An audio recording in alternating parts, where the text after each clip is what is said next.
Ayan lang siya.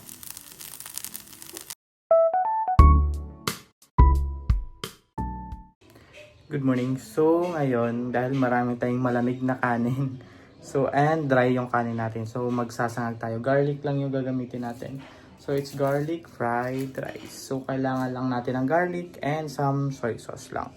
And, ito yung gagamitin natin. Ang daming kanin. So, para hindi masayang, isasangag natin.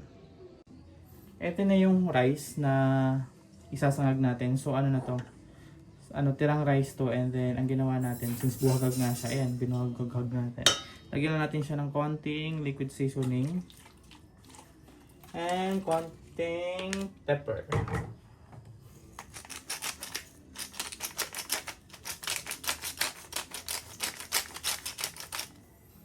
Lagyan din natin siya ng, syempre di mawawala ang ating mayuwagang magic sarap.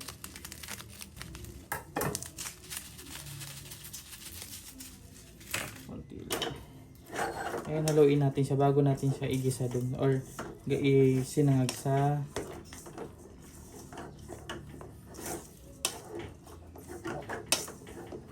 kawali.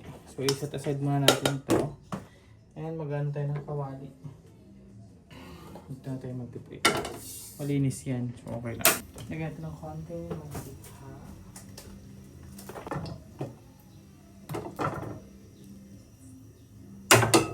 Ito yung natin yung hotdog.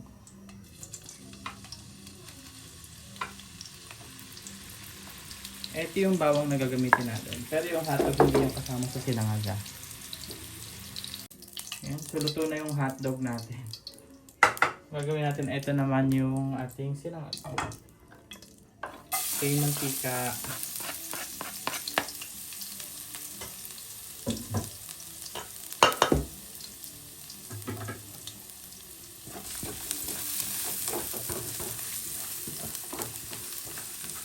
Masarap din ito pag may margarine, pero yung sinangag lang naman din natin maglalagay ng margarine.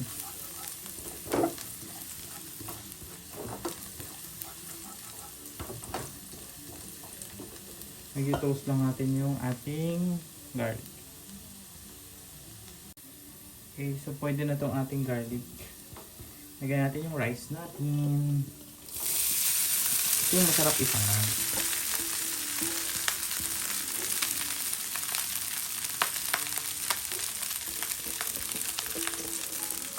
Dito natin lalagay ulit yung ano.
Masarap dito yung medyo tostado siya. So, papatostahin lang natin yan.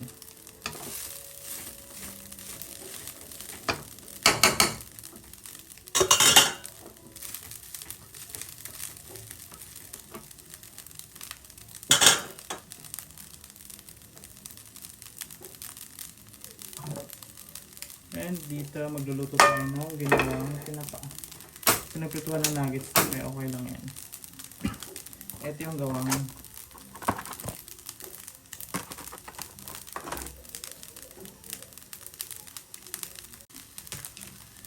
lagyan natin ito. Saglit na paper ito.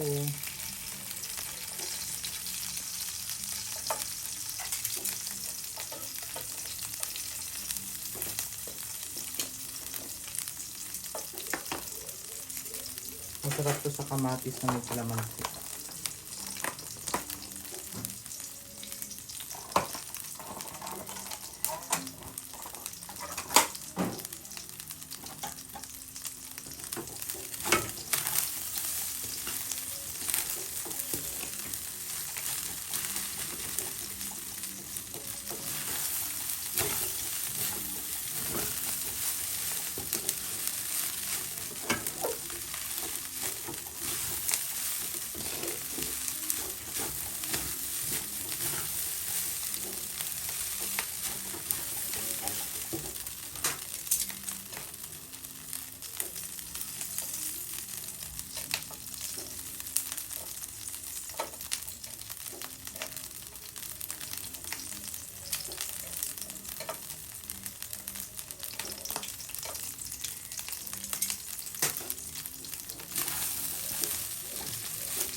Okay na yung ating garlic rice.